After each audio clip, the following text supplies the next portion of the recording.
सहनावतु सहनौ भुनक्तु सह वीर्यं करवावहै तेजस्विनावधीतमस्तु मा विद्विषावहै। ओम शांति शांति शांति।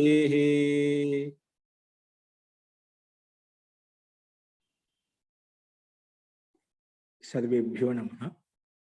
అందరికీ నమస్కారం అండి। మనం బహువ్రీహి సమాసం చెప్పుకుంటున్నాము।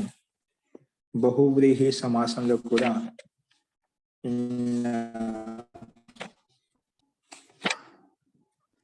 సామాన్య బహువ్రీహి సమాసం చెప్పుకున్న తర్వాత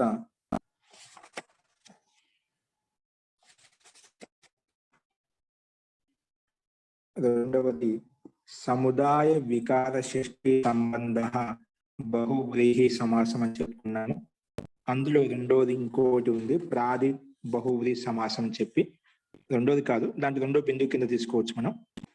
నిన్న కేశచూడ సువర్ణాలంకార అనే రెండు ఉదాహరణలు చెప్పుకున్నాము।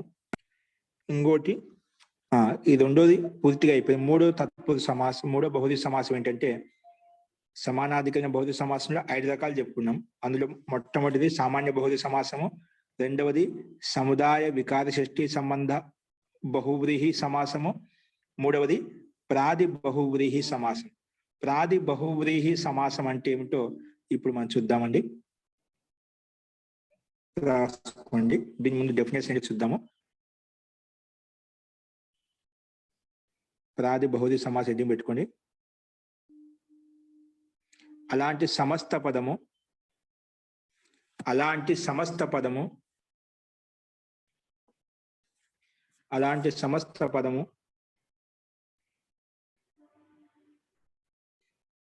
ఏ దానికైతే పూర్వపదంలో, ఏ దానికైతే పూర్వపదంలో, ఏ దానికైతే అంటే ఏ సమస్త పదానికైతే, అలాంటి సమస్త పదము ఏ దానికైతే పూర్వపదంలో, ఏ దానికైతే పూర్వపదంలో ప్రా కామ పరా, ప్రా కామ పర ఇత్యాది ఉపసర్గాలు ఉంటాయో, ఇత్యాది ఉపసర్గాలు ఉంటాయో, అదేవిధంగా ఉత్తర పదంలో, అదేవిధంగా ఉత్తర పదంలో కృదంత శబ్దం ఉంటే, అదేవిధంగా ఉత్తర పదంలో కృదంత శబ్దం ఉంటే, అదేవిధంగా ఉత్తర పదంలో కృదంత శబ్దం ఉంటే, అదేవిధంగా ఉత్తర పదంలో కృదంత శబ్దం ఉంటే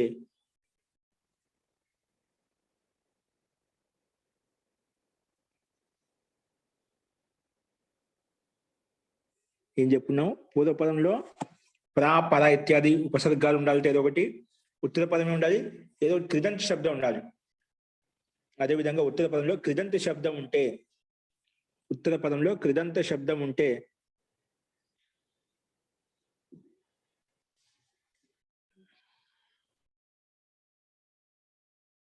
ఉత్తర పదంలో కృదంత శబ్దం ఉంటే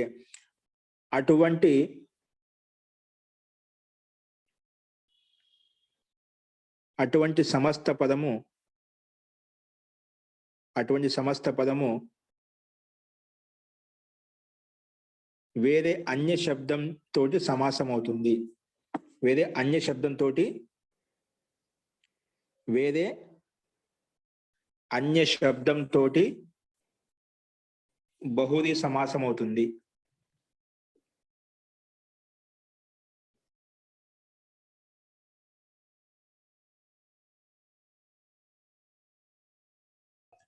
నమస్కారం గురుగారు। వేరే అన్య శబ్దం తోటి తత్పురుష సమాసం అవుతుంది। వేరే అన్య శబ్దం తోటి బహువ్రీహి సమాసం। సరే, మళ్ళీ ఒకసారి చెప్తారా సార్ ఇది?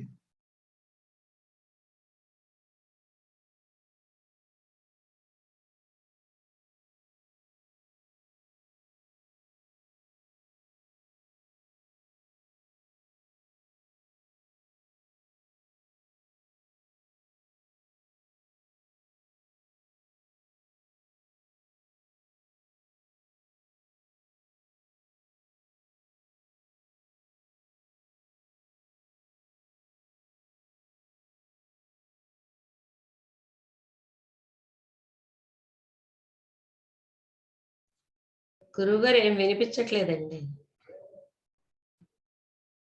మ్యూట్ లో ఉన్నారండి. జీ ఇప్పుడు వినిపిస్తుందండి. వినిపిస్తోందండి. అంటే పూర్వపదం అనేది సమస్త పదం ఎలా ఉండాలి? పూర్వ సమస్త పదం ఉన్నాయి. ఎటువంటి సమస్త పదం?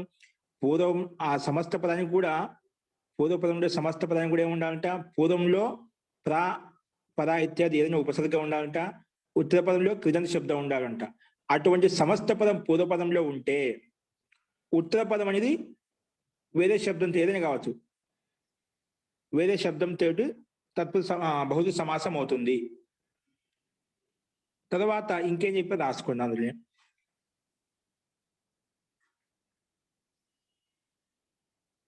అదేవిధంగా ఉత్తర పదం కృజన శబ్దం ఉంటే అటువంటి సమస్త పదము వేరే అన్య శబ్దంతో బహుళ సమాసం అవుతుంది. ఇంకా ఇంకా రాసుకోండి. ఇంకా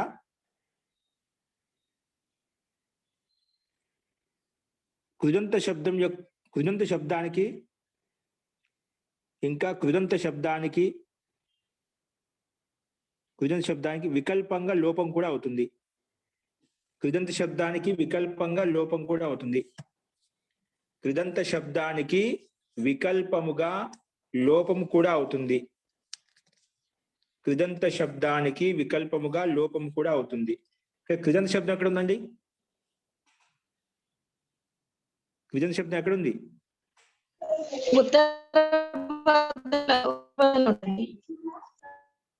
పూర్వపదంలో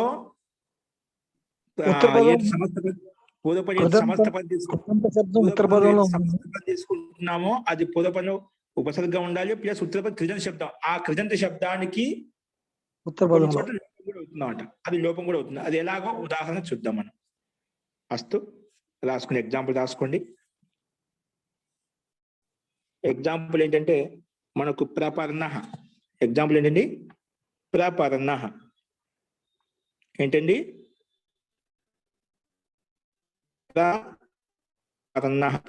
స్లైడ్ చూసుకోండి. ఎగ్జాంపుల్ అండి ప్రపర్ణ. ఇది ఎగ్జాంపుల్ మనకు. ప్రపర్ణ ఇది ఎగ్జాంపుల్. దీనికి విగ్రహవాక్యం ఎలా వస్తుంది చూడండి. ప్రపర్ణ ఎగ్జాంపుల్. దీనికి విగ్రహవాక్యము రాసుకోండి. ప్రకర్షేణ పతితాని. ప్రకర్షేణ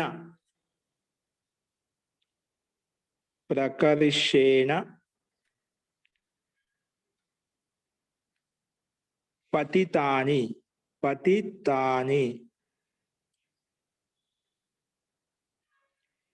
ప్రకర్షేణ పతితాని ఏంటి? ప్రకర్షేణ పతితాని ఇది ఈక్వల్ ఏమవుతుంది? ప్రపతితాని.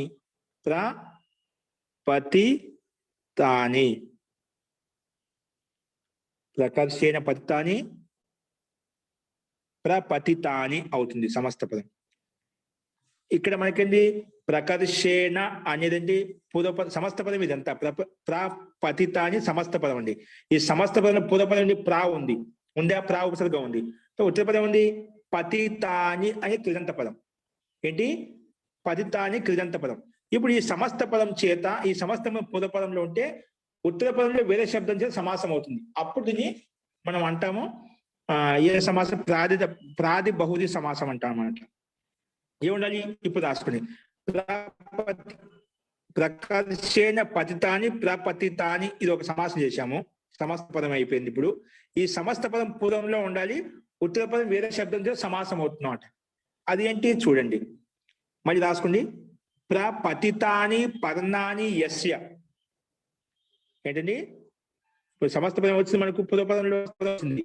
ఈ సమస్త పదమాన్ని వేరే శబ్దంతో ఏది? పర్ణ శబ్దంతో సమాసం చేస్తున్నామట. అది రాసుకోండి. ప్రపతితాని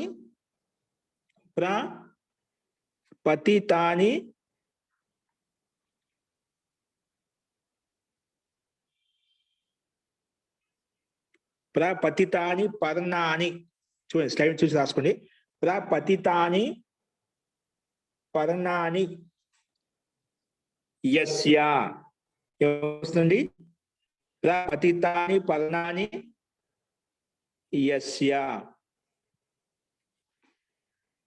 ప్రపతితాని పర్ణాని యస్య సహ, అతడేమవుతాడు?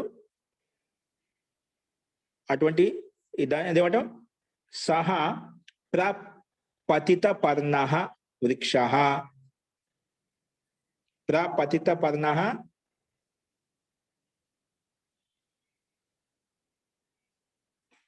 సా ఏమవుతుంది? సా ఈజ్ ఈక్వల్ టు సా ప్రపతిత ప్రపతిత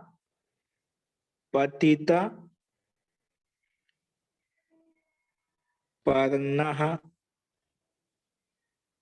ప్రపతిత పర్ణ అయిపోయిందండి. ఓకేనా? ప్రపతితాని పర్ణాని యస్య, ప్రపతిత పర్ణ అయిపోయింది. ఇక్కడ ప్రపతిత పర్ణాలు ఏముంది? ఉపసర్గ ఏముంది?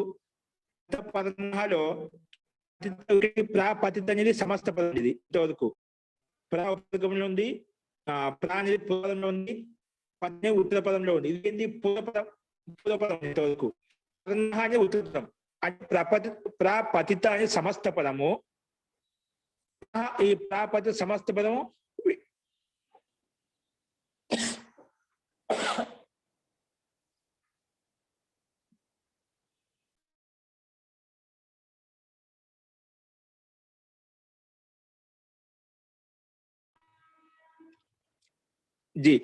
ప్రపతిత పర్ణాని ప్రపతితాని పర్ణాని యస్య సహ ప్రపతిత పర్ణ అయిపోయింది. ఇప్పుడు మనకేంటి? మొదట చెప్పిన ఎగ్జాంపుల్ చెప్పి ప్రపర్ణ, అది ఎలా వస్తుంది? మన లాస్ట్ లో ఒక బిందు చెప్పినాం. ఏం చెప్పుకున్నామండి? లాస్ట్ బిందు ఏంటి? బహుళ సమాసం అయిపోయిన తర్వాత కృదంత శబ్దానికి వికల్పంగా లోపం కూడా అవుతుంది. ఇంకా కృదంత శబ్ద అంటే ప్రపతిత ఉంది, పతిత ఉంది, కృదంత శబ్దం అంట. ఈ కృదంత శబ్దానికి లోపం చేస్తాం. అప్పుడు ఏం వెళ్తుంది? ప్రపర్ణ వెళ్తుంది. ఏమవుతుంది? ప్రపర్ణ. అర్థమైందా? ఇక్కడ ప్రపతిత పర్ణ యస్య సహ ఇజ్ ఈక్వల్ టు ప్రపతిత పర్ణ అయిపోయింది. మళ్ళీ ఇజ్ ఈక్వల్ టు ఇక్కడ రాసేయండి. ఏమొస్తుంది? ప్రపర్ణ. ప్రపతిత పక్కన ఉండే పతిత కృదంత శబ్దానికి లోపం కూడా చేస్తాం. లోపం కూడా అప్పుడేమైంది? ప్రపర్ణ అని మిగులుతుంది అన్నమాట. ప్రపర్ణ. అర్థమైందండి? ముందుగా మనం ఏం చెప్పుకున్న నియమము, అటువంటి సమస్త పదం తీసుకోవాలి. ఏ సమస్త పదము? ఏ సమస్త పదానికి అయితే పూర్వ పదంలో ఉపసర్గం ఉంటుందో, ఉత్తర పదంలో కృదంత శబ్దం ఉంటుందో అదే తీసుకున్నాం. ఇది ప్రపతిత వచ్చేసింది మనకు. ప్రపతిత అని వచ్చింది. పూర్వ పదంలో ప్రా ఉంది, పతిత అనేది ఉత్తర పదము, కృదంత శబ్దం. ఇటువంటి సమస్త పదానికి వేరే శబ్దం చేత సమాసం చేశాం. వేరే శబ్దం ఏంటి? పర్ణ అనే శబ్దంతో సమాసం చేశాం. చేసినప్పుడు ఏమైపోయింది? అది ప్రపతితాని పర్ణాని యస్య సహ. మన సమస్త పదం కలిపితే ఏమైపోయింది? ప్రపతిత పర్ణ అయిపోయింది. ప్రపతిత పర్ణ అయిపోయింది. ఇలా సమస్త పదం వేరే శబ్దం సమాసమైనప్పుడు పూర్వంలో ఉండే సమస్త పదానికి వాళ్ళ కృదంత శబ్దం ఉంటే గిన అది లోపిస్తుంది. అది లోపం చేశాం. అందుకే పతిత అనే శబ్దం కృదంత శబ్దం కాబట్టి అది లోపం అయిపోయింది. అప్పుడే ఓన్లీ ఉపసర్గం మిగిలింది, ఉత్తరూపంలో పర్ణ శబ్దం మాత్రం మిగిలింది. అందుకే ప్రపర్ణ అనే రూపము మనకు వస్తుంది. ప్రపర్ణ అంటే అటువంటి వృక్షము ఏ వృక్షానికైతే అన్ని ఆకులు రాలిపోయావో దాన్ని ప్రపర్ణ అంటాం. అటువంటి వృక్షము ఏ వృక్షానికైతే అన్ని ఆకులు రాలిపోయావో దాన్ని ప్రపర్ణ అని చెప్తాము. ఆ చెట్టుని ఏమంటాము? ప్రపర్ణ వృక్ష. అటువంటి వృక్షము ఏ వృక్షానికైతే, ఏ చెట్టుకైతే అన్ని ఆకులు రాలిపోయాయో అటువంటి వృక్షాన్నే ప్రపర్ణ వృక్ష అంటాము. వృక్ష శబ్దం అధ్యాహం చేసుకోవచ్చు. మనం ఇక్కడ అధ్యాహం చేసుకోవాలి. ప్రపర్ణ వృక్ష. అర్థమైందండి? ఇప్పుడు ప్రపర్ణ వృక్ష చెప్పి అర్థమైంది గురువు.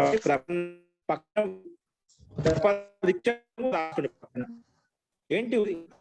అటువంటి చెట్టు ఏ చెట్టుకైతే ఆకులు రాలిపోయే ప్రపర్ణ వృక్ష అంటాము.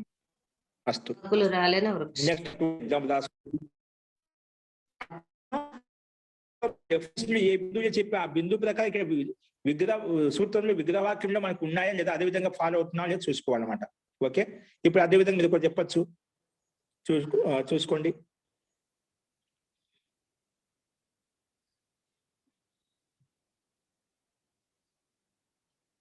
ఇప్పుడు మనం ఏ క్వశ్చన్ చెప్పాము బహుశం చెప్పుకోవచ్చు అన్నమాట. ఎలాగంటే ప్రకర్షేణ పతితాని, అక్కడ ప్రకర్షేణ పతితాని రైపు, ఇక్కడ ప్రకర్షేణ పతితాని ప్రపతితాని, ప్రపతితాని పర్ణాని యస్య సహ ప్రపతిత పర్ణః వృక్షః. బహుశం చెప్పుకున్నాం, ఏకవచనం అవసరం లేదు. ఇంకా దాన్ని ప్రకర్షేణ పతితం ప్రపతితం, ప్రపతితం పర్ణం యస్య స ప్రపతిత పర్ణం, అలాగ వస్తుంది. అలా సమస్త పదంలోకి వచ్చేసరికి ప్రపర్ణనే వస్తుంది అన్నమాట. ఎట్లాగైనా ఒకటి, ఏ క్వశ్చన్ పెట్టుకున్నా బహుశం పెట్టుకున్నా రూపంలో మటుకు అదే వస్తుంది. కానీ అర్థంలో మనకు తేడా కనిపిస్తుంది, కానీ రూపం మటుకు ఒకే విధంగా ఉంటుంది. ఓకే, అలాగే ఇంకోటి రాసుకోండి ఎగ్జాంపుల్.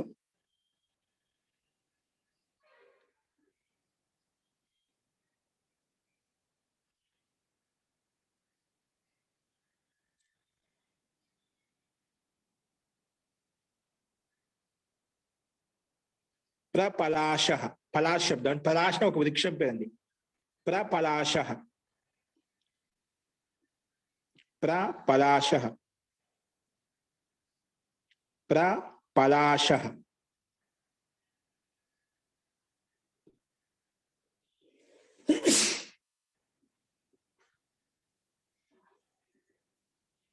రాసుకోండి. ప్రకర్షేణ పతితాని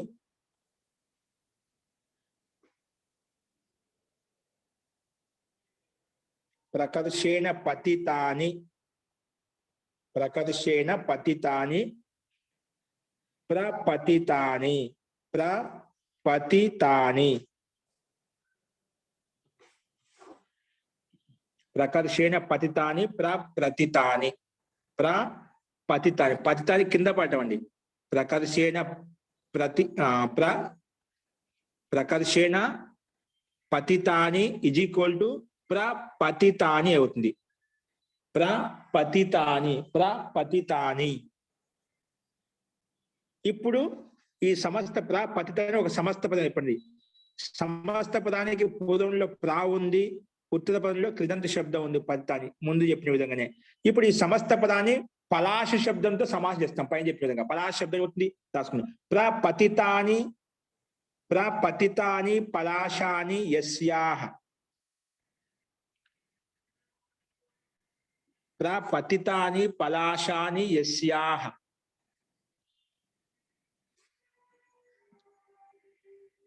ప్రపతితాని పలాశాని యస్యాః, ప్రపతితాని పలాశాని యస్యాః. స్త్రీలింగం అండి ఇది. పలాశ, పలాశ చెప్పిన సమస్త పదము. పలాశ, పలాశ రాయండి. మొట్టమొదటి ఉదాహరణ ప్రపలాశ అని చెప్పాం.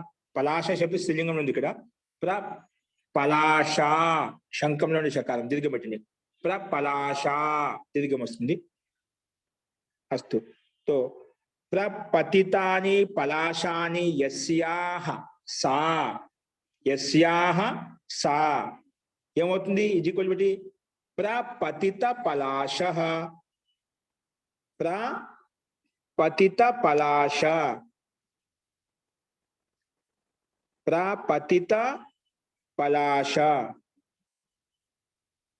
ప్రపతిత పలాశ. ఇక్కడ ప్రపతిత పలాశ రాశాం కదా, దాని పక్కన రాయాలి. మళ్ళా పక్కన ప్రపతిత పలాశలో పతిత శబ్దం మళ్ళీ ఇక్కడ పైన చెప్పిన విధంగా లోపం చేస్తాం. ఉత్తర పదానికి కృదంత శబ్దానికి లోపం చేస్తాం అన్నమాట.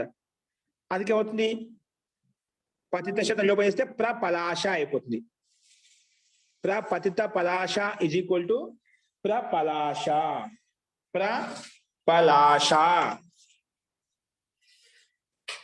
ప్రపలాశ,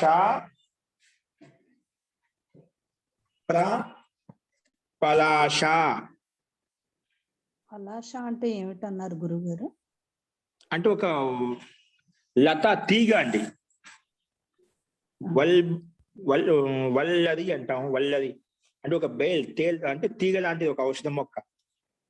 పలాశ ఎక్కువగా మనం ఉపయోగిస్తుంటాం. పలాశ వృక్షం ఔషధంలో ఎక్కువగా ఉపయోగపడుతుంది. ఒక తీగ గురువు గారు, లాంటిది. ఆ, ప్రపతిత పలాశ అనేది ఒకటే పదం అండి. ప్రపతిత పలాశ సమస్త పదం వచ్చింది కదా. ప్రపతితాని పలాశాని యస్యాహ సా ఉమ్, ఇజి ప్రపతిత పలాశ. ఒకటే వర్డ్. ఓకే, సమస్త పదం అండి. ఇప్పుడు సమస్త పదం. సమస్త పదంలో మనము ఏం చెప్పామంటే కృదంత శబ్దానికి వికల్పంగా లోపం అవుతుంది చెప్పాం. ఉమ్, లోపం ఒకసారి లోపం అవుతే ఒకసారి కాదు. లోపం చేస్తే ఏమవుతుంది? ప్రపలాశ. పతిత పలాశ పలాశ వస్తుంది. లోపం చేయకుంటే పతిత పలాశ అలా కూడా ఉంటుంది. 2 రూపాయలు ఉంటాయన్నమాట. పైన కూడా అంతే. మనం ఏం చెప్పాము? ప్రపన్న ఏంటంటే ప్రపతిత పన్నాని అని చెప్పుకోవచ్చు. ప్రతిత పర్ణ లేదా ప్రపర్ణ అని చెప్పుకోవచ్చు. అంటే ఒకసారి వికల్పంగా లోపం అవుతుంది, ఒకసారి లోపం చేయొచ్చు, ఒకసారి చేయకపోవచ్చు. కానీ 2 రూపాయలు ఉంటాయి మనకు. అందుకే ఇక్కడ ప్రపలాశ ప్రపతిత పలాశ అని 2 రూపాయలు. ఒకసారి లోపం చేస్తే ప్రపలాశ అవుతుంది, కృదంతానికి లోపం చేస్తే. లోపం చేయకుంటే ప్రపతిత పలాశ. అలాగా 2 రూపాయలు మనకు కనిపిస్తాయండి. ఇవి మనకు సాహిత్యంలో శ్లోకాల్లో మనకు కనిపిస్తూ ఉంటాయి అన్నమాట. కాబట్టి ఇవి మీకు అప్పుడు బాగా ఉపయోగపడతాయి. అస్తు.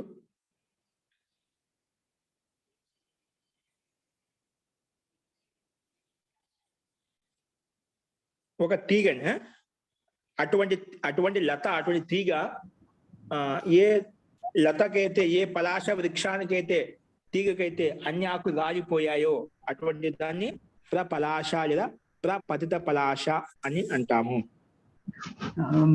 సార్, ఇది పలాశ వృక్ష అంటే మోదుగు చెట్టు అనే ఒకటి ఉంది. అది పుంలింగ పదం అయితే మోదుగు చెట్ట, స్త్రీలింగ పదం అయితే తీగనా? తీగ ఇక్కడ తీగని ఇచ్చాడు, వల్లదే తీగ ఇచ్చాడు. ఒకవేళ పుల్లింగంలో అట్లా చెట్టు మీకు తెలిసి ఉంటే మోదుగ చెట్టు అంటున్నారు, ఆ పుల్లింగం తీసుకో పలాశ అని చెప్పుకోవచ్చు. ఓకేనా. ఇక తీగని లత అనేప్పుడు స్త్రీలింగంలో ఉంటుంది కాబట్టి అది ఇక్కడ ఆ రకంగా చెప్పుకున్నాం. ఒకవేళ పుల్లింగం అయితే ప్రపలాశ ప్రపతిత పలాశ అని చెప్పుకోవచ్చు. అలా కూడా వస్తుంది పుల్లింగ శబ్దం అయితే. దాని చెట్లలో ఎన్ని రకాలు ఉంటాయి మనకు తెలియదు అది. సో ఇక్కడ పలాశ అనేది తీగ కోసం ఇచ్చాడు కాబట్టి స్త్రీలింగంలో ఉంది కాబట్టి దాన్ని ఆ రకంగా చెప్పుకున్నామట. పుల్లింగం అయితే అలా కూడా చెప్పుకోవచ్చు, అట్లా కూడా ఉందండి. అస్తు. సో ఈ రకంగా మనం చూసాము. పైన కూడా ప్రపతిత పర్ణ ఏంటంటే ప్రపర్ణ అని 2 రూపాయలుగా మనం వికల్పంగా కృదంతానికి లోపం చేస్తున్నాం కాబట్టి 2 రూపాయలు మనకు కనిపిస్తాయి. సో ఈ రకంగా ప్రాయతత్వ సమాసం అనేది కూడా ఎలా ఉంటుంది, ఒక నమూనా మనం చూసాం. ఈ రకంగా ఉంటాయని తెలుసుకోవడం కోసం అవి మనకు ప్రాక్టీస్ మీద, అభ్యాసం మీద తెలుస్తూ ఉంటాయి. ఫస్ట్ నెక్స్ట్ చూడండి. నెక్స్ట్ 4వ సమాసం రాసుకోండి. నైస్త్వర్త పూర్వపద బహువ్రీహి సమాసం చెప్పుకున్నాం. ఏంటండి? సమానాధికరణ బహువ్రీహి సమాసానికి 5 సమాసాల్లో 4వదేంటి? నైస్త్యర్థ నైస్త్యర్థ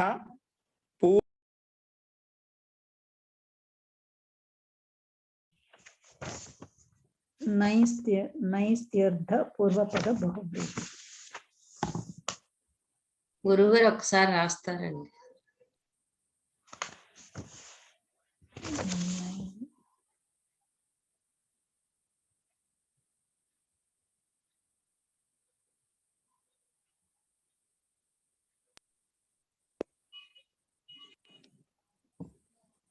రాసుకోండి, డెఫినేషన్ రాసుకోండి.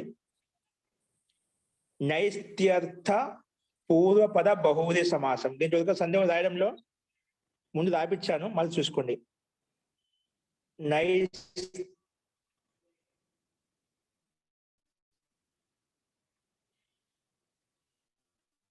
నైస్త్యర్థ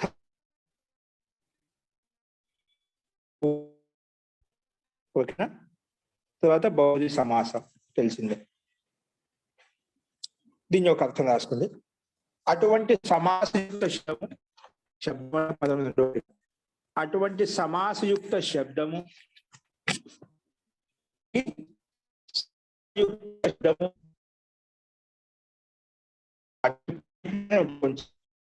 సమాసయుక్త శబ్దం ఏ శబ్దానికైతే పూర్వపదంలో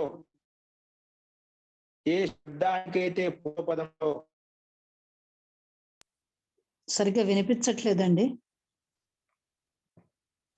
అటువంటి సమాసయుక్త శబ్దము వినిపించట్లేదు అటువంటి సార్. సమాస ఏంటండి క్లారిటీగా ఇప్పుడు వినిపించట్లేదు. నెట్వర్క్ కోసం వస్తుంది పోతుందండి. వాయిస్ బ్రేక్ అవుతుంది గురుగారు. వాయిస్ అటువంటి బ్రేక్ అవుతుంది. వంటి సమాసయుక్త శబ్దము అటువంటి సమాసయుక్త శబ్దము అటువంటి సమాసయుక్త శబ్దము ఏ శబ్దానికైతే పూర్వపదంలో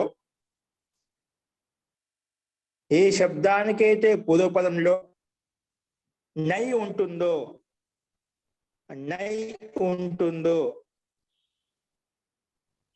అంటే అకారం ఉంటుందో నై ఉంటుందో అంటే నై సమాసం ఉంటుందో అంటే అకారం ఉంటుందో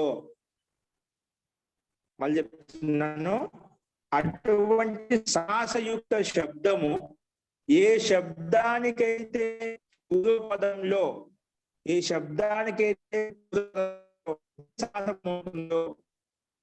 సమాసం ఉంటుందో అకారం ఉంటుందో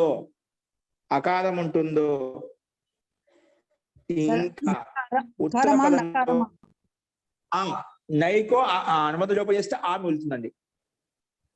అంటే అకారం నైకి అనుమతి లోపం చేస్తే ఆ మిగులుతుంది అంటే అకారం ఉంటుందో అని చెప్పి అందుకే అకారం ఉంటుందో. ఇంకా ఉత్తర పదంలో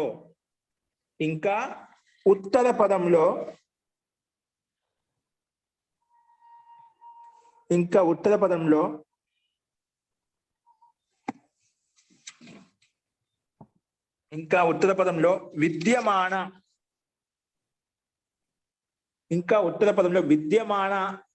ఆది శబ్దాలుంటే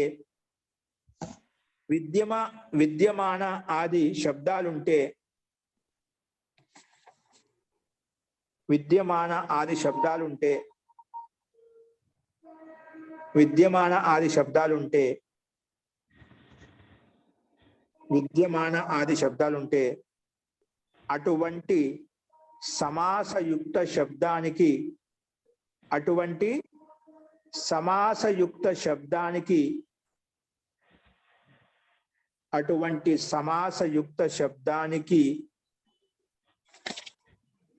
అన్య శబ్దం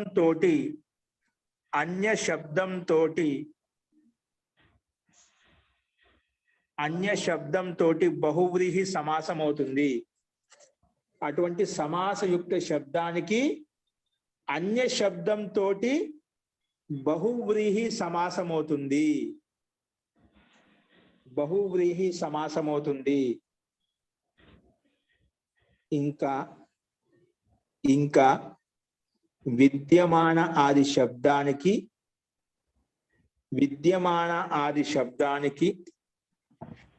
ఇంకా విద్యమాన ఆది శబ్దానికి వికల్పముగా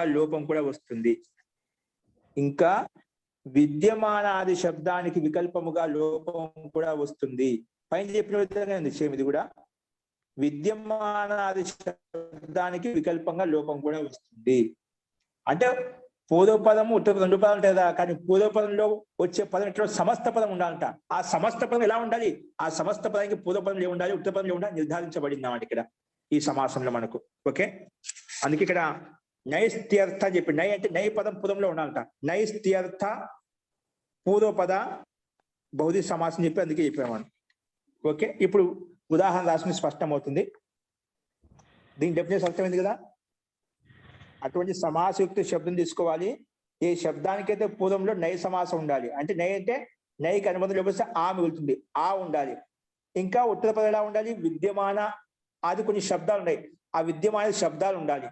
అప్పుడు అటువంటి సమాసయుక్త శబ్దము వేరే అన్య శబ్దంతో సమాసం అవుతుంది. ఏ సమాసం? బౌద్ధ సమాసం అవుతుంది. ఇంకా ఈ సమాసం చేసినప్పుడు విద్యమానాది శబ్దాలకు వికల్పం కూడా లోపం అవుతుంది. ఇక్కడ ఒకసారి విద్యమాన శబ్దానికి లోపం అవుతుంది, ఒకసారి లోపం కాదు. ఆ రకంగా 2 రూపాలు ఇక్కడ కూడా కనిపిస్తాయి. అది ఏంటో మనం చూద్దాం ఎగ్జాంపుల్ లో. రాసుకోండి. ఉదాహరణ వచ్చేసి మనకు అపుత్రః.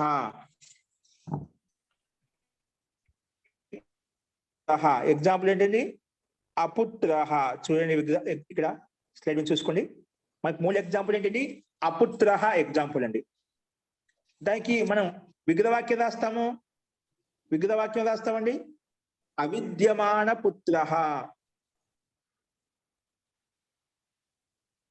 ఒక్క నిమిషం. అపుత్ర రాస్తాము. ఏంటి దానికి ఇంకోదకి ఏం చెప్తాము? ఇంకోదకి ఏం రాస్తాము? అవిద్యమాన పుత్ర రాస్తుంది అని రాస్తామండి. అవిద్యమాన అపుత్ర అని చెప్పొచ్చు ఒకటి, లేదా అవిద్యమాన పుత్ర అంటే అపుత్ర పుత్రుడు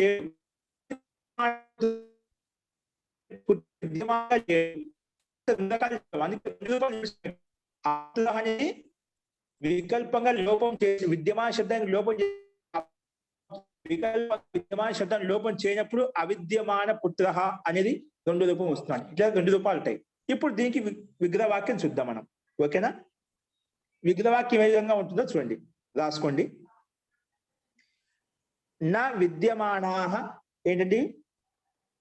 నా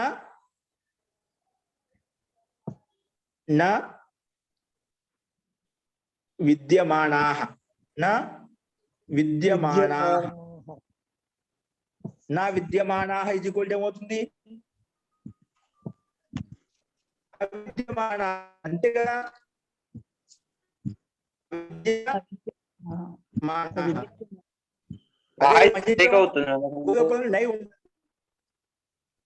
పూర్వపదంలో నై ఉండాలని చెప్పుకున్నాం. ఏంటంటే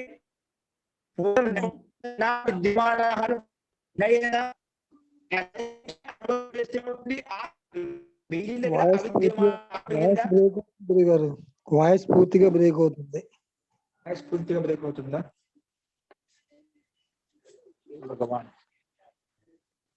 ఒకసారి అందరిని మ్యూట్ చేయండి సార్. చేస్తున్నానండి.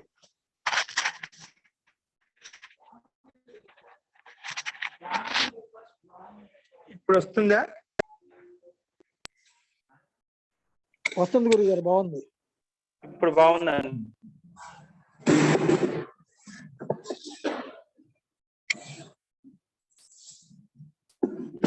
సరే, మనం ముందే ఉండాలి, నై ఉండాలని చెప్పుకున్నాము. ఏముండాలి? నా విద్యమానాః అవిద్యమానాః. అటువంటి సమస్త పదము ఏ శబ్దానికి అయితే పూర్వంలో నై ఉందో, నై ఉంది, నా అనే నై సమాసం కదా, నా ఉంది. ఉత్తర పదంలో ఉండాలి విద్యమాన శబ్దం ఉండాలి, అది కూడా ఉంది విద్యమానాః అని చెప్పి. అటువంటి సమస్త పదము వేరే అన్య శబ్దంతో సమాసం అవుతుంది. అన్య శబ్దం ఏంటి ఇక్కడ? మళ్ళీ అవిద్యమానాః పుత్రాః. పుత్ర శబ్దంతో సమాసం అయిపోతుంది. మళ్ళా పుత్ర శబ్దంతో సమాసం అయిపోతుంది. ఓకే, కాబట్టి ముందు రాసుకోండి. నా విద్యమానాః ఈజ్ ఈక్వల్ టు అవిద్యమానాః. ఈజ్ ఈక్వల్ టు ఇక్కడ కనిపిస్తుంది చూడండి, అవిద్యమానాః. ఓకేనా? ఇప్పుడు ఈ అవిద్యమానాః అనే సమస్త పదాన్ని, సమస్త శబ్దాన్ని మనము వేరే శబ్దంతో సమాసం చేస్తున్నాం. వేరే శబ్దం ఏంటి? పుత్ర శబ్దంతో.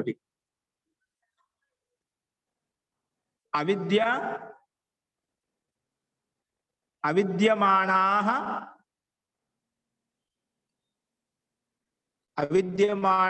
పుత్రాః. అవిద్యమానాః పుత్రాః యస్య. ఎవరికైతే విద్యమానంగా లేదు పుత్రులు, ఎవరికైతే, ఏ వ్యక్తికైతే. అవిద్యమానాః పుత్రాః యస్య సహ. అతన్ని ఏమంటాము? అవిద్యమాన పుత్రః. అతన్ని ఏమంటామండి? సహ ఈజ్ ఈక్వల్ టు అవిద్యమాన పుత్రః. అవిద్యమాన పుత్రః అని వస్తుంది. ఓకేనా? అవిద్యమాన పుత్రః. ఇప్పుడు మనకు చెప్పిన అంతిమ బిందువు ప్రకారంగా విద్యమాన శబ్దానికి వికల్పంగా లోపం కూడా అవుతుంది ఒకసారి అన్నా అనుకోండి. అవిద్యమాన పుత్రుడు విద్యమాన శబ్దం చేస్తే ఏమవుతుంది? అపుత్రః అయిపోతుంది. చేయకుంటే అవిద్యమాన పుత్ర అలాగే ఉండిపోతుంది. ఓకేనా? ఇది వికల్పం చేస్తా అంటే మనకు ప్రయోగంలో సాహిత్యంలో 2 ప్రయోగాలు ఉన్నాయండి. అందుకే వికల్పం చూపించామట. కొన్ని చోట్ల అపుత్రహ ఉంటుంది, కొన్ని చోట్ల అవిద్యమాన పుత్రహ అని కూడా ఉంటుంది. మనం కూడా చెప్తుంటాం అవిద్యమాన పుత్రహ, అపుత్రహ, అబాలక, అవిద్యమాన బాలక, అలా ఎన్ని చెప్పుకోవచ్చు. అవృక్ష, అవిద్యమాన వృక్ష, అలా ఎన్ని చెప్పుకోవచ్చు అండి. ఓకేనా? సో ఈ రకంగా మనము చూసాము. లేదా అభార్య, భార్య విషయంలో ఇచ్చామండి. నా భార్య అభార్య, నా విద్యమాన భార్య అవిద్యమాన భార్య అంటే ఎవరికైతే భార్య లేదో ఆ రకంగా ఇది రాసుకోండి. ఒక ఎగ్జాంపుల్ రాసుకోండి. అభార్య లేదా అవిద్యమాన భార్య. సేమ్ ఇదే విధంగా రాసేయచ్చు రాయండి. గురుగారు ఇది అభార్య. విద్యమాన అనే దానికి సరైన అర్థం అంటే ఎలా అర్థం సార్? విద్యమాన ఉపస్థితం కావడం.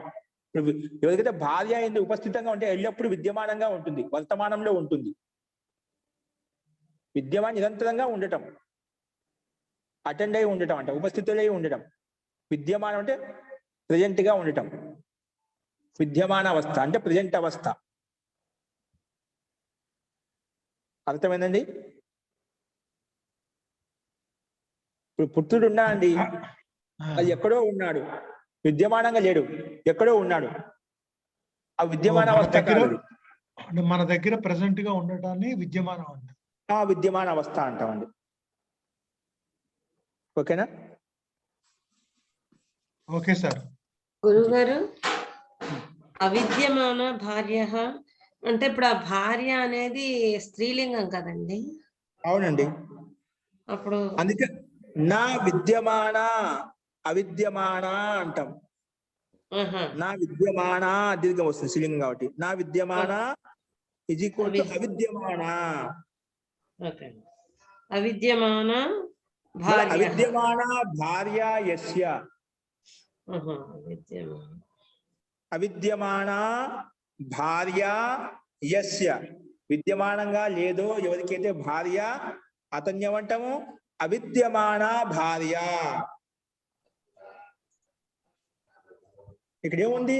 అవిద్యమాన పుత్రస్థానంలో భార్య శబ్దం పెడితే అయిపోతుందండి.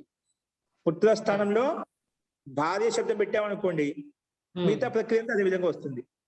ఓకేనా? అలాగే యస్య సహ అవిద్యమాన భార్య, అవిద్యమాన భార్య, భార్య శబ్దం అంటే యా దీర్ఘం వస్తుంది. అవిద్యమాన భార్య.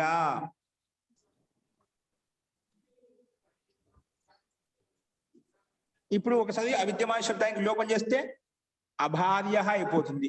అభార్య, అభార్య. లోపం చేయకపోతే అవిద్యమాన భార్య. ఎవరు అవిద్యమాన భార్య? ఆ పురుషుడు. అటువంటి పురుషుడు ఏ పురుషుడికి అయితే, ఏ వ్యక్తికి అయితే భార్య లేదో, అవిద్యమాన భార్య పురుష, అవిద్యమాన భార్య పురుష, అవిద్యమాన భార్య పురుష. విగ్రహవాక్యంలో మాత్రం అవిద్యమాన భార్య ఉంటుంది. సమస్త పదంలోకి వచ్చేది భార్య అది పుల్లింగం అయిపోతుంది, ఎందుకంటే పురుషుడికి విశేషణం కాబట్టి. అవిద్యమాన భార్య పురుష. అర్థమైందండి? అవిద్యమాన భార్య పురుష, ఎందుకంటే పురుష శబ్దం ప్రధానం ఇక్కడ మనకు. అన్యపదం కదా, అది పురుష శబ్దం పుల్లింగం ఉంటుంది, భార్య పుల్లింగంలోకి వస్తుంది. ఆ విగ్రహవాక్యంలోకి కలపలేదు కాబట్టి, విడివిడిగానే ఉంది కాబట్టి అక్కడ స్త్రీలింగం పెట్టుకుంటాం. అవిద్యమాన భార్య అని చెప్పి.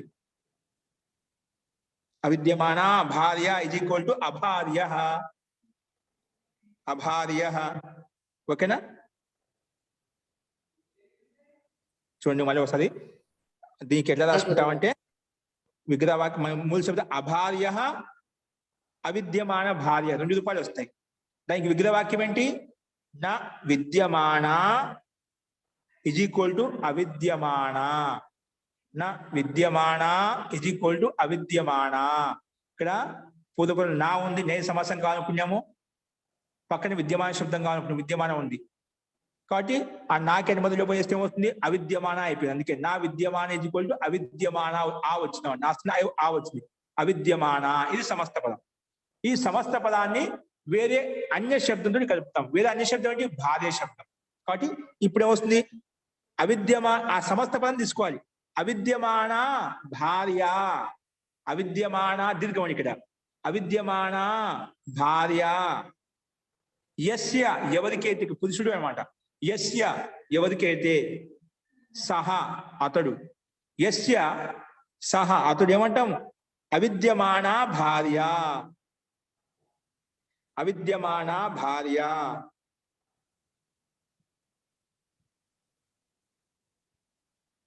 అవిద్యమాన భార్య ఈజ్ ఈక్వల్ టు అభార్య, ఈజ్ ఈక్వల్ టు ఏమవుతుంది అభార్య లేదా అవిద్యమాన భార్య,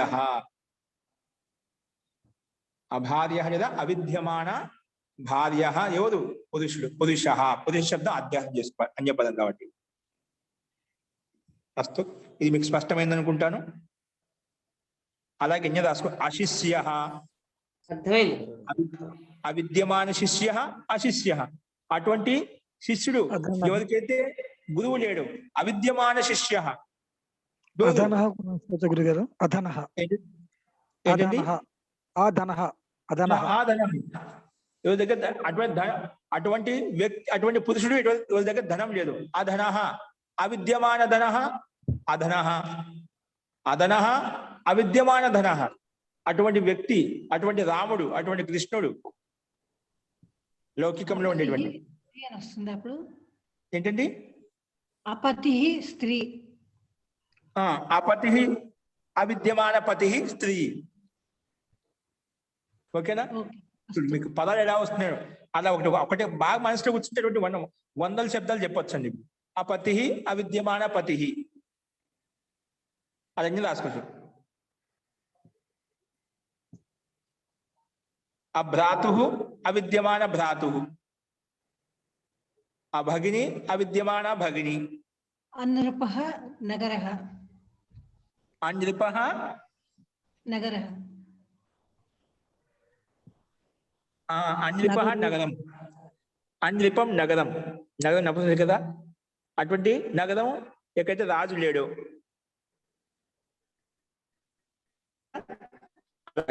అవిద్యమాన నిరుపం, నృపః అంటే అవిద్యమాన నృపః అని వస్తుందండి గురుగారు.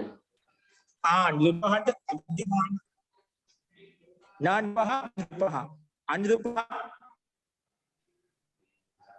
అవిద్యమాన నృపః అని రాదా? అవిద్యమాన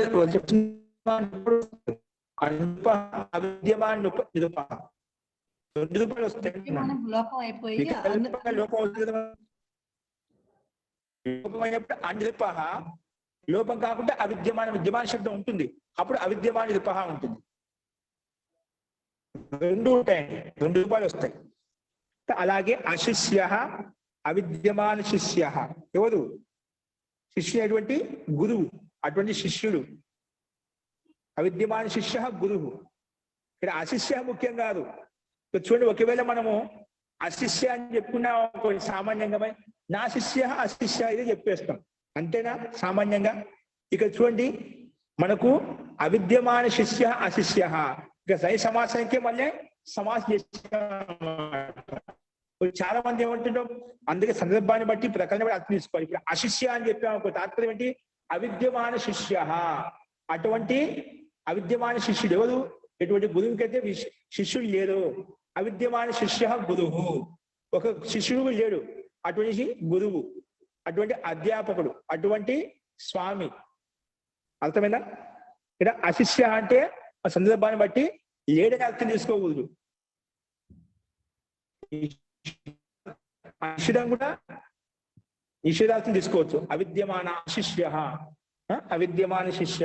ఒక్కోసారి నిషేధమని నిషేధంలో మనం నిషేధించినప్పుడు దానికి మళ్ళా ప్రవృత్తి అవుతుంది అన్నమాట. అవి కూడా చూపిస్తాను ఎగ్జాంపుల్స్. ఇప్పుడు మీకు స్పష్టమైపోయింది. అశిష్య అవిద్యమాన శిష్య గురువు. అలవణ అవిద్యమాన లవణ సూపః లేదా యవాగు, అటువంటి సూపం కావచ్చు, లేదు ఆచార్య ఇప్పుడు అనూపః అన్నప్పుడు ప్రజాహనాలా? అనూపః అటువంటి అటువంటి ప్రజలు ఏ ప్రజలకైతే రాజు లేడు, ప్రజావు తీసుకోవచ్చు, నగరం అంటే అక్కడ తీసుకోవచ్చు. ప్రజాహ అటువంటి ప్రజలు ఏ ప్రజలకైతే రాజు లేడు, అటువంటి నగరము ఏ నగరంలో రాజు లేడు, అది మన ఇష్టం. ప్రజలను తీసుకుంటున్నాం అంటే దాన్ని అలా తీసుకుని చెప్పవచ్చు. నగరంలో కూడా ప్రజలే ఉంటుంది కాబట్టి అట్లా కూడా తీసుకోవచ్చు. నగరం ఎవరికి ప్రజలు ఉండే స్థానం నగరం అంటాం, అది మన ఇష్టం. ఎలాగా ఉత్తర పదం అన్య పదం ఏదైనా పెట్టుకోవచ్చు, అభ్యాసం చేసుకోవచ్చు. ఓకేనా? ఫస్ట్ ఈ రకంగా మనం అర్థం చేసుకోవాలండి. నెక్స్ట్ రాసుకోండి, ఇలాగైనా రాసుకోవచ్చు, ఇది కూడా మీకు బాగా అర్థమైంది. అస్తు అంతిమ రాసుకోండి. అంతిమ సమాసం ఏంటి? సమానాధికరణ భౌతిక సమాసం 5 చెప్పుకున్నాం కదా, అందులో అంతిమంలో అంతిమ సమాసము అస్థి క్షీరాది బహువ్రీహి సమాసం చెప్పుకున్నాం. ఏంటంటే అస్థి క్షీరాది బహువ్రీహి సమాసము, ఇది రాసుకోండి. అస్థి క్షీరాది బహువ్రీహి సమాసం, అస్థి క్షీరాది బహువ్రీహి సమాసం. ఇది సామాన్య సమాసమేనా అండి?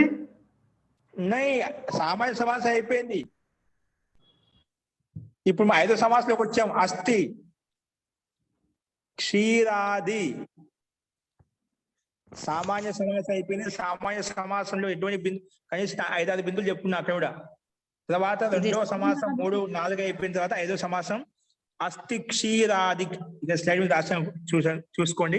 అస్థి క్షీరాది బహువ్రీహి సమాసం, అస్థి క్షీరాది బహువ్రీహి సమాసం. ఓకేనా? అస్థి క్షీరాది బహువ్రీహి సమాసం. ఓకే, ఇప్పుడు దీని యొక్క డెఫినేషన్ ఏంటి రాసుకోండి. మనకు డెఫినేషన్ అర్థమైతే సమాసం సింపుల్ గా ఉంటుందండి, విగ్రహవాక్యం సింపుల్ గా ఉంటుంది. అందుకే దాని యొక్క డెఫినేషన్ ఏంటో తెలుసుకోవాలి. ముఖ్యంగా సిద్ధాంతం తెలిసిందంటే ఇది అనాయాసంగా మనం రాసుకోవచ్చు. రాసుకోండి. తింగంత రూపాల యొక్క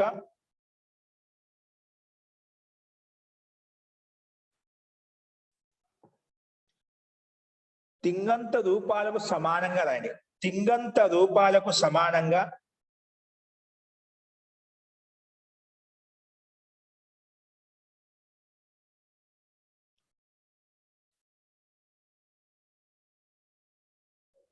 తింగంత రూపాలకు సమానంగా తింగంత రూపాలకు సమానంగా ప్రతీతమయ్యేటువంటి, ప్రతీతం అంటే అర్థమయ్యేటువంటి, బోధింపబడేటువంటి అర్థం. ప్రతీతమయ్యేటువంటి అంటే బోధింపబడేటువంటి ఏంటివి? తింగంత రూపాలకు సమానంగా బోధింపబడేటువంటి లేదా ప్రతీతమయ్యేటువంటి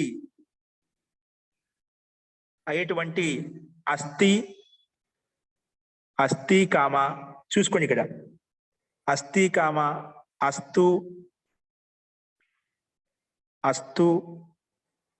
కామ అస్మి. ఒక స్లైడ్ మీద చూసి రాసుకోండి. అస్థి కామ అస్తు కామ అస్మి ఇత్యాది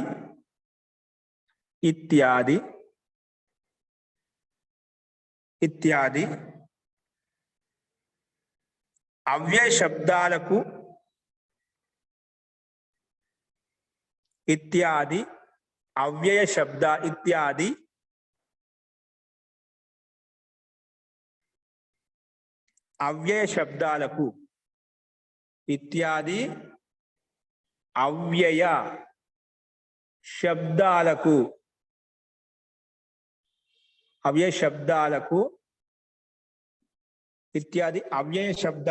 అవ్యయ శబ్దాలకు క్షీర ఆది శబ్దాలతోటి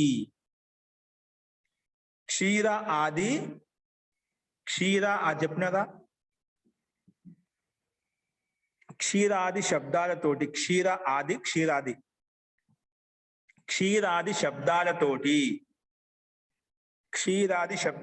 బహువ్రీహి సమాసం అవుతుంది.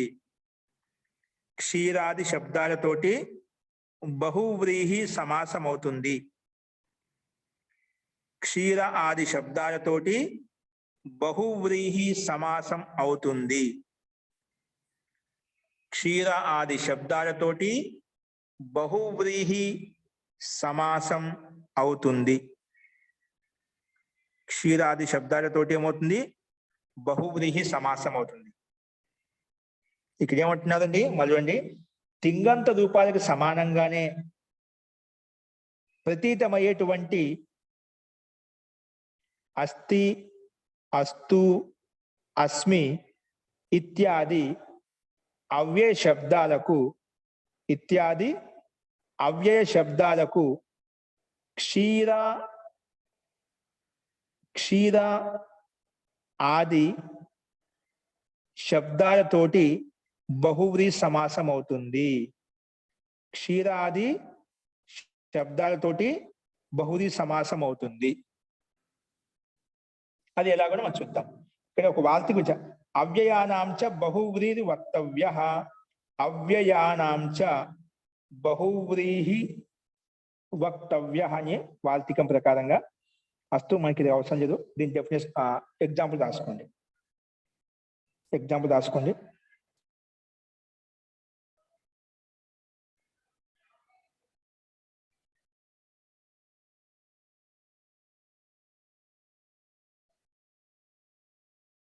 ఇవి మామూలుగా మనం తెలుసు అండి. అస్థి, స్థః, సంతి, అసి, స్థః, స్థ, అస్మి, స్వః, స్మః మనకి రూపం ఉంది, షడ్రూపం ఉంది అస్ధాతుకి. కానీ ఇవి చూడటానికి తింగంత రూపాలుగా ప్రతీతమైనటువంటి సమానంగా ఉన్నప్పటికీ కూడా ఏంటి అవ్యయ శబ్దాలు అంటేవి ఏంటి కొన్ని కాలంలో అవ్యయ శబ్దాలు కొంచెం విశేష నియమాల ప్రకారంగా ఏంటివి తింగంత రూపాలకు సమానంగా ప్రతీతమైనటువంటి ఏంటివి అస్థి, అస్తు, అస్మి మనకు స్పష్టంగా కనిపిస్తుంది. ప్రథమ పురుషము, మధ్య ఉత్తమ పురుషంలో మనకు ప్రత్యేకంగా కనిపిస్తున్నాయి అన్నమాట. అంటే తింగంత రూపాలకు సమాన ప్రతీతమైనటువంటివి ఊరిక ప్రతీతం అవుతున్నాయి, బోధింపబడుతున్నాయి, కానీ అవేంటి అవ్యయ శబ్దాలు అంట. ఇత్యాది అవ్యయ శబ్దాలకు ప్రతీతమైనటువంటి అవ్యయ శబ్దాలకు వాస్తవం కాదు, అలా ప్రతీతం అవుతున్నాయి, అలా బోధింపబడుతున్నాయి. వాస్తవంగా అవి తింగంత రూపాలు కాదు. తింగంత రూపాలకు సమానంగా ప్రతీతమైనటువంటి ఏంటివి అస్థి, అస్తు, అస్మి ఇత్యాది ఇంకా చాలా ఉన్నాయి. అటువంటి అవ్యయ శబ్దాలకు క్షీరాది శబ్దాలతోటి క్షీర ఆది శబ్దాలతో కొన్ని శబ్దాలు ఉన్నాయన్నమాట. ఆ శబ్దాలతోటి బహువ్రీహి సమాసం అవుతుంది అని చెప్పి ఈ సూత్రం మనకు ఈ సమాసం చెప్పింది. అందుకే అస్థి క్షీరాది బహువ్రీహి సమాసం. అస్థి శబ్దాలకు క్షీరాది శబ్దాలతో చేసే సమాసని అస్థి క్షీరాది బహువ్రీహి సమాసం అని చెప్పి మనం చెప్పుకున్నాము. అస్తు. ఇప్పుడు ఎగ్జాంపుల్ రాసుకోండి. మనకి ఎగ్జాంపుల్ అస్థి క్షీర శబ్దం అండి. ఏంటి ఎగ్జాంపుల్? అస్థి క్షీర, అస్థి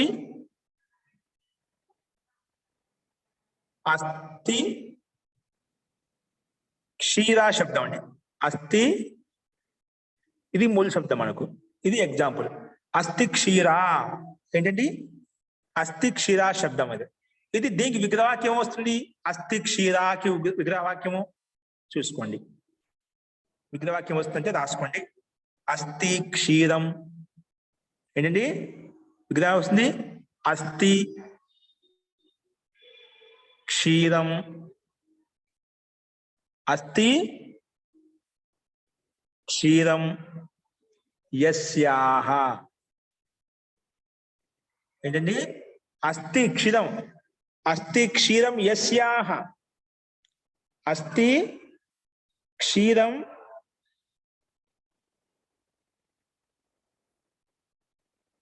అస్థి క్షీరం యస్యాహ ఎవరికైతే, ఏ స్త్రీకైతే, ఏ బ్రాహ్మణికైతే అస్థి క్షీరం యస్యాహ సా స్త్రీలింగం కదా, యస్యాహ అని చెప్పాం కదా, అందుకే సా యస్యాహ సా ఇజ్ ఈక్వల్ టు ఏమవుతుంది? అస్థి క్షీరం యస్యాహ సా సాకా సా అస్థి క్షీరా, సా అస్థి క్షీర బ్రాహ్మణి. అటువంటి బ్రాహ్మణి ఎవరికైతే పాలు ఉన్నాయో అని అస్థి క్షీర బ్రాహ్మణి అంటాం. అస్థి క్షీర సా అస్థి క్షీర బ్రాహ్మణి.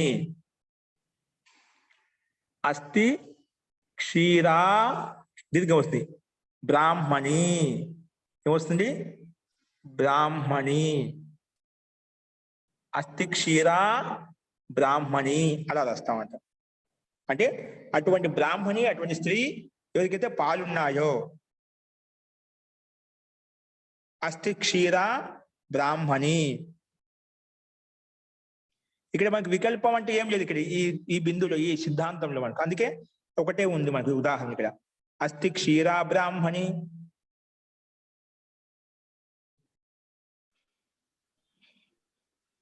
నెక్స్ట్ రాసుకోండి, అర్థమైంది కదా. అస్థి శబ్దం క్షీరాది శబ్దాలు సమాసం చేసినప్పుడు ఈ రకంగా ఉంటుంది, మనం చూసాం. నెక్స్ట్ ఎగ్జాంపుల్ రాసుకోండి. మహోదయ, ఇక్కడ బ్రాహ్మణి అనేది అధ్యాహారమే కదండి? అన్యపదం కదా. అదే అన్యపదం కాబట్టి అధ్యాహారంగా వస్తుంది. అన్యపదం ఖచ్చితంగా వస్తుంది. అన్యపదం ఎందుకంటే భౌతిక సమాసం మూల సిద్ధాంతం భౌతిక సమాసం అంటే అన్యపదానికి ప్రాధాన్యత. అవును, అన్యపదం ఖచ్చితంగా రావాలి. ఇప్పుడు అస్థి క్షీర పాలున్నాయి ఎవరికి ఉన్నాయి పాలు? బ్రాహ్మణి. ఆ బ్రాహ్మణి. అవును, అది బ్రాహ్మణి అధ్యాహారం చేసుకోవచ్చు, గృహిణి చేసుకోవచ్చు, గౌరీ చేసుకోవచ్చు, అది ఏదైనా చేసుకోవచ్చు. ఏదైనా చేసుకోవచ్చు. సరే మహోదయ, ధన్యవాదాలు. ఏంటండి? పుల్లింగ శబ్దం కూడా పెట్టుకోవచ్చా? బ్రాహ్మణ కూడా పెట్టుకోవచ్చు కదా. అది అర్థం చూసుకోవాలి, ఏ సందర్భంలో అంటున్నారు. అంటే గృహిణి అన్నప్పుడు మనకు స్త్రీలకి కదా పాలు ఉండేది, స్తనపాలు చేసేది. అట్లా అర్థం తీసుకుంటే పురుషులకి ఎలా వస్తాయండి? నేను అనుకుంటోంది కుండలో పాలని. అదే ఇప్పుడు మీరు శోభనాథ్ గారు చెప్పినట్టుగా గృహిణి అలా చేసుకుంటేనా, అదే ప్రకరణ సందర్భాన్ని బట్టి తీసుకోవాలండి. ఒకవేళ ఏ అర్థం లేదో దాన్ని బట్టి కుండ తీసుకున్నా అనుకోండి, అస్థి క్షీర ఘటమన్యం అనుకోండి, అప్పుడు అది అర్థం ఏది వస్తుంది, పుల్లింగం తీసుకోవచ్చు. అదే అర్థాన్ని బట్టి తీసుకోవాలని చెప్పి అందుకే చెప్పాను. అది గృహిణి అన్నది కాబట్టి ఈ సందర్భాన్ని మీకు చెప్పాను. తీసుకోవచ్చండి మన ఇష్టం. అదే అర్థానుసారంగా మనం ఎక్కడ ఏ సందర్భాలు తీసుకోవచ్చండి, ఇబ్బంది లేదు. నెక్స్ట్ రాసుకోండి, అస్మి రుగ్నం. రుగ్నం అస్మి అంటే దాన్ని చూడు, డైరెక్ట్ గా చెప్తే పోయేదానికి దానికి ఏ రకంగా చెప్పాడు. అస్మి రుగ్నం అంటే రోగి. అస్మి రుగ్నం అస్మి రుగ్నోస్మి అంటుంటాం కదా మనం. ఓ అహం రుగ్నోస్మి మహోదయ అద్య నాగంతు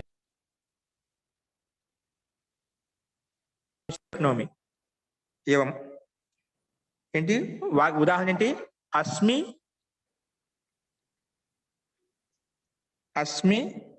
రుగ్నం. అస్మి రుగ్నం.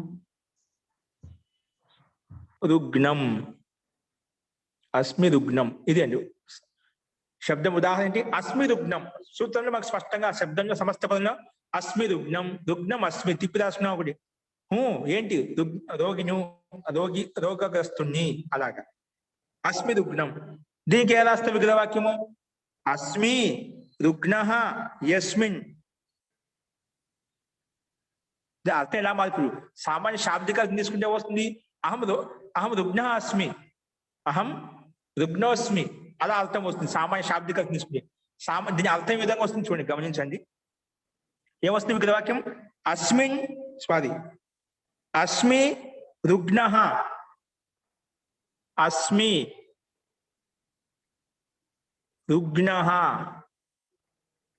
యస్మిన్. ఎందులో అయితే, ఎక్కడైతే. అస్మిన్ రుగ్నః యస్మిన్, ఎక్కడైతే. అస్మిన్ రుగ్నః యస్మిన్ ఈజ్ ఈక్వల్ టు అస్మిన్ రుగ్నః యస్మిన్ తత్.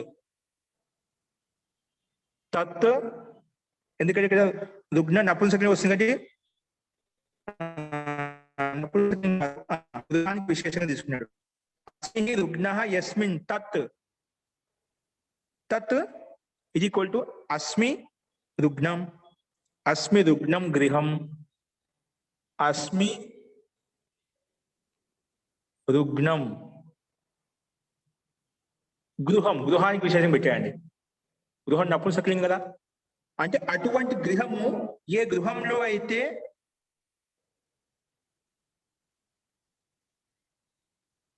అటువంటి గృహంలో నేను రోగిని అంటే నేను రోగగ్రస్తుని. ఓ అటువంటి గృహం అంటే ఆ ఒక్క గృహంలో నేను ఒక్కనే రోగిని అంటున్నాం ఒకసారి. అటువంటి గృహము, ఆ గృహంలో నేను రోగిని అంటే రోగగ్రస్తుని. దాన్ని అస్మి రుగ్నం అంటామండి. అస్మి రుగ్నం గృహం, అస్మి రుగ్నం గృహం. అటువంటి గృహము, అటువంటి ఇల్లు, అందులో నేను రోగిని, రోగగ్రస్తుని. ఇది దీని యొక్క అర్థం వస్తుంది. ఓకేనా? సామాన్యంగా తీసుకున్నప్పుడు అర్థంలో తేడా వస్తుంది, అంటే అర్థంలో మార్పులు వచ్చేస్తాయి అన్నమాట. అందుకే ఇన్ని రకాలుగా మనం వేద మంత్రాలు అయితే ఇంకా సూక్ష్మంగా ఉంటాయి. అది మనకి సూత్ర రూపంలో ఉంటాయి, బిందు రూపంలో ఉంటాయి. అవి ఇంకా ఇటువంటి మనకి పూర్తిగా వ్యాకరణం తెలియకపోయినప్పుడు అందుకే అర్థాలకి అనర్థాలు వచ్చేస్తాయన్నమాట. సందర్భాన్ని బట్టి, ప్రకరణ బట్టి అనర్థాలకు ఎన్నో విధంగా మారుతూ ఉంటాయన్నమాట. ఇప్పుడు దీన్ని ఎన్నో రకాలు తీసుకోవచ్చు. విగ్రహవాక్యం చెప్పేసి దీన్ని ఈ రకం తీసుకెళ్ళినా కొన్ని రకరకాల అర్థాలు మారిపోతూ ఉంటాయన్నమాట. అలాగే చాలా మందికి మన పురాణాల్లో మన ఏవైతే ఉన్నాయో 18 పురాణాలు చాలా మన మహర్షులు, మూలదాసులు గ్రంథాలు చాలా తారుమారు చేశారండి. చాలా మంది, కొంతమంది పాశ్చాత్యులు అని చెప్పకూడదు కానీ మనలో కొంచెం లోపాలు రావడం వల్ల దీన్ని కొంతమంది స్వార్థపరులు అవిద్యతో గ్రస్తమై స్వార్థంతో భోగ విలాసంలో లీనమైపోయి కొంతమంది పండితులు, కొంతమంది స్వార్థపరులు అలా దాన్ని ఇచ్చేసేసారు అనమాట. అందుకే అశ్లీలత పురాణాల్లో మనకు ఋషి మహర్షి ఎప్పుడు అటువంటి దానికి దూరంగా ఉంటే అటువంటి మనకు పురాణాలు అశ్లీలత కూడా కనిపిస్తున్నాయి అన్నమాట. మీ పురాణాల్లో మీ గ్రంథాలు ఇటువంటి అశ్లీలత ఉన్నప్పుడు మా గ్రంథాలు ఎందుకు ఉండకూడదు అని చెప్పి వేరే వాళ్ళు కూడా ఇటువంటివి ప్రదర్శన చేపిస్తా ఉన్నదన్నమాట. అస్తు అంటే కపోల కల్పితాలు అంత ఎదుగా ఉన్నాయంటే చూసే వాళ్ళు కూడా ఆశ్చర్యం అనిపిస్తాయి. అంటే వాళ్ళు యుక్తిపూర్వక అలకగా పెట్టారు అనమాట. అంటే ప్రతి ఒక్క స్వార్థంతో భోగ విలాసం యుక్తమై ఉన్నది కాబట్టి వాళ్ళకి అవే కనిపిస్తాయి. యథా దృష్టి తథా సృష్టి. ఏదో ఏ విధంగా దృష్టి ఉంటే సృష్టి అదే విధంగా కనిపిస్తుంది అంట. అలా దాంతో మైకంలో ఉన్నది కాబట్టి అదే కనిపిస్తున్నాం అంట వాళ్ళకు. కాబట్టి మన దృష్టి బాగుంటే సృష్టి, మనం చూసే విధానాన్ని బాగుంటే వాళ్ళకి ఆ రకంగా అప్పట్లో భోగ విలాసం యుక్తమై ఉన్నది కాబట్టి దాన్ని ఆ రకంగా మార్చేశారు. అది కేవలం డైరెక్ట్ గా మన పేరు చెప్తే వదిలినారు, ఋషి మహర్షి పేరు చెప్పుకోవాలి. అందుకే ఋషి మహర్షి పేరు చెప్పేసి ఇది వ్యాస మహర్షి రాశారండి, కపిల మహర్షి రాశారండి, అది వాళ్ళ పేరు చెప్పుకొని వాళ్ళు మా శ్రీకృష్ణ భగవాన్ శ్రీకృష్ణుడు రాశారని చెప్పి వాళ్ళ పేర్ల మీద మనం ప్రచారం చేసుకుంటూ ఉన్నామంట. మహాపురుషుల యొక్క పేర్లు చెప్పుకొని అలా చేస్తున్నామంట. అస్తు అందుకే మనం యుక్తిపూర్వకంగా ఏదైనా మధ్యలోంచి ఎప్పుడు చూడకూడదు, ప్రకరణాన్ని పట్టుకుంటే విషయం అర్థమవుతుంది. ఇప్పుడు మన సాంకేతిక దర్శనం మొదలు పెట్టుకోబోతున్నాము. ఆ సాంకేతిక దర్శనము అది 8 గంటలకే ఉంటుంది, 8 గంటల నుంచి 9 గంటల వరకు. అక్కడ ఒక సూత్రం ఉన్నది, ఈశ్వర అసిద్ధే, ఈశ్వర అసిద్ధే. అది ప్రకరణం తెలుసుకోకుండా ఈశ్వర బై ఈ సాంకేతిక దర్శనంలో మహర్షి కపిల్ ఈశ్వరుని అసిద్ధి, ఈశ్వరికి సిద్ధే కలగదు, ఈశ్వరికి అసిద్ధి నాస్తికత్వాన్ని ప్రదర్శిస్తుంది అని చెప్పి చాలా మంది తెలియక ఆ రకంగా అర్థం చేసుకుంటారు. సాంకేతిక దర్శనము నాస్తిక దర్శనం, ఇది ఈశ్వరుని యొక్క అస్తిత్వం స్వీకరించబడేది ఇక్కడ అని చెప్పి. ఈశ్వర అసిద్ధం కాదు. నువ్వు పూర్వ ప్రసంగం తీసుకుంటే ఈశ్వరం కాదు, అటువంటి ప్రసంగంలో నీకు ఈశ్వరుని అసిద్ధత్వం కలుగుతుంది. నీకు అలాంటి కర్మలు చేస్తే కన్నా ఈశ్వరుని సాక్షాత్కరం కాదు అనే అర్థంలో ఉంటే దాన్ని ఈశ్వర అసిద్ధని ఈశ్వరుని సత్తా లేకుండా చేసి దాన్ని ఆ రకంగా వేరే విధంగా మార్చడానికి ప్రయత్నం చేస్తున్నాం అంటారు. అంటే ఏదో పాశ్చాత్యులకు ఏదో విధంగా నాస్తికత చూపించాలన్నమాట. అది మీకు ప్రకరణం బట్టి రేపు మీకు బాగా అర్థమవుతుంది. కాబట్టి అలాంటి కొన్ని ప్రసంగాలు తీసుకొని ఈశ్వరునికి అస్తిత్వం లేదు, నాస్తిక దర్శనం అని చెప్పి చాలా మంది అలా అంటుంటారు. అది ప్రామాణికంగా చూపిస్తారు. అది కూడా ఏ విధంగా వాళ్ళ తర్కం ఏంటి, మన దానికి సైద్ధాంతిక తర్కం ఏంటి, మీకు అవి కూడా చూపిస్తాను, ప్రయత్నం చేస్తాను అర్థం కావడానికి. అలాంటివి ఉంటే అర్థం చేసుకోకపోతే శబ్దానికి అనేక అర్థవాహ ధాతవః భవంతి, అనేక అర్థ శబ్దాహ భవంతి. ఇప్పుడు అనేక అర్థాలు ధాతులుగా శబ్ద సందర్భాన్ని బట్టి ప్రకరణం బట్టి మారిపోతూ ఉంటాయన్నమాట. ఇప్పుడు పైన విషయంలో మనకు అది స్త్రీ విషయం తీసుకోవచ్చు, పురుష విషయం తీసుకోవచ్చు, ఒక వస్తువు విషయం తీసుకోవచ్చు, పైన చెప్పిన విధంగా అది ఎక్కడైనా తీసుకోవచ్చు. దాన్ని బై సమాస ఈ రకంగా చెప్తుందని చెప్పి మనం ఎక్కడ మన అనుకూలంగా అక్కడ ఉండే పరిస్థితిని బట్టి మనం దాన్ని వేరే అర్థంలో చేసామనుకోండి, అంటే సిద్ధాంత అనుకూలంగా కాకుండా ప్రతికూలంగా చేసామనుకోండి, అది స్వార్థపరంగా తాత్కాలిక సుఖం కోసం నీకు బాగానే ఉంటుంది, కానీ సైద్ధాంతికంగా అది దోషయుక్తం అవుతుంది అన్నమాట. ఎందుకంటే యద్ ఆచరితి శ్రేష్ఠ తత్తదేవ ఇతరో జనః. పెద్దవాళ్ళు ఏదైతే మనకి ఏ రకంగా అయితే ఆచరిస్తే ఈ విధంగా రాశ చెప్పి వాళ్ళ పేరు చెప్పుకున్నాం, వాళ్ళు అలా చేసినప్పుడు మనం దేవుళ్ళే మన భగవంతులు అలా చేసినప్పుడు మనం ఏది చేయకూడదండి. ఆ దేవుళ్ళ పేర్లు పెట్టి మహాపురుషులకు పేరు పెట్టి మనం నాట్యం ఆడుతున్నాం అన్నమాట అడ్డం పెట్టుకొని. కాబట్టి అటువంటి దోషాలు వస్తాయి. దృష్టితో ఆలోచించకపోతే తాత్కాలిక దృష్టితో ఆలోచించినప్పుడు ఉండి మనకు శాస్త్రాన్ని దోషయుక్తం చేస్తామట. అందుకే శ్రద్ధ అనేది మన శాస్త్రంలో తగ్గిపోతూ ఉంది. అస్తు సో ఈ రకంగా మనం ఇది ఉదాహరణ చూసామండి. అస్మి రుగ్ణం అంటే అస్మి రుగ్ణ యస్మిన్, అస్మి రుగ్ణ యస్మిన్ తత్, అస్మి రుగ్ణ, అస్మి అస్మి రుగ్ణం, ఎందుకంటే నా గృహానికి విశేషంగా పెట్టుకున్నా అస్మి రుగ్ణం గృహం. అలాగా మనకు ఇది ఉదాహరణ వస్తుందండి. ఈ రకంగా మనం సమానాధికరణ బహుళ సమాసంలో ఉన్నటువంటి 5 రకాల ప్రభేదాలు ఏవైతే ఉన్నాయో మనం అవి చూసాము. ఈ రకంగా ఈ 5 రకాల సమాసాలు అయిపోయాయి. నెక్స్ట్ వ్యధికరణ బహుళ సమాసం అంటే ఏమిటి? మనకు ముఖ్యంగా బహుళ సమాసాన్ని 2 రకాలు విభజించుకున్నాము. ఒకటి సమానాధికరణ బహుళ సమాసము, వ్యధికరణ బహుళ సమాసము. అందులో సమానాధికరణ బహుళ సమాసంలో 5 రకాలు చెప్పుకున్నాము, అవి మనం చూసాము ఉదాహరణ సహితంగా. నెక్స్ట్ వ్యధికరణ బహుళ సమాసం అంటే ఏమిటి, అందులో ఎన్ని భాగాలు ఉన్నాయి, అవి ఏ రకంగా అనేది మనం చూద్దామండి. అస్తు మంత్రపాఠ. ఓం సర్వే భవంతు సుఖినః, సర్వే సంతు నిరామయాః, సర్వే భద్రాణి పశ్యంతు, మా కశ్చిత్ దుఃఖభాగ్ భవేత్.